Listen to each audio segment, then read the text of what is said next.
જોબેથી થાકેલા હોય અને કોઈ આપને ઘરે જમવાનું કહે તો મજા આવી જાય। જય દ્વારકાધીશ મિત્રો, આજે તો મારી ફ્રેન્ડની ઘરે આવી ગઈ। મારી ફ્રેન્ડ બનાવતી હતી મારા માટે મસ્ત મજાની ફ્રેન્કી। મને કહે કે વાતુડી થામ આમ તારે બનાવવાની છે।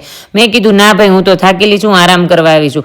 પછી મને ઈચ્છા થઈ કે ના ભાઈ, બિચારીને એવું શું કરવું, મારે તો બનાવવી જ પડે ને। પછી તો મેં મારી જાતે જ, મને કહે કે મને પણ ઈચ્છા થાય ને કે તારા હાથની ફ્રેન્કી ખાવાની।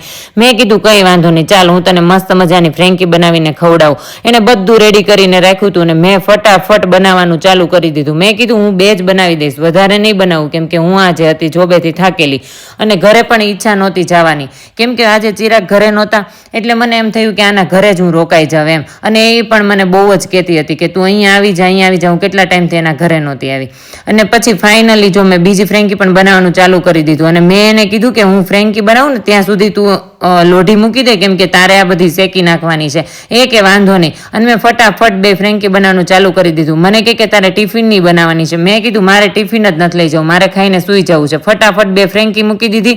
મને કે હવે તું આરામ કર ને, ત્યાં હું તને શેકીને મસ્ત તને ફ્રાય કરીને આપું। મેં કીધું કાંઈ વાંધો નહીં। પછી મેં આરામ કરવાનું ચાલુ કર્યું ને એને બહુ મસ્ત પેકિંગ કરીને ફ્રેન્કી આપી દીધી। પછી મેં ખાવાનું પણ ચાલુ કરી દીધું અને પોતે તો નકરું કોલ્ડ્રિંક પીવાનું જ ચાલુ રાખ્યું। મેં કીધું આમ જાની મની તું ફ્રેન્કી ખાવામાં ધ્યાન દે, મેં તો અડધી ખાઈ લીધી, તારા ઘરે જમવાનું છે, મારા ઘરે નહીં। પછી મેં ઇન્ડિયાના મસાલા ખાઈ લીધા અને ફાઇનલી મિત્રો મારી બસ આવી ગઈ। જય દ્વારકાધીશ।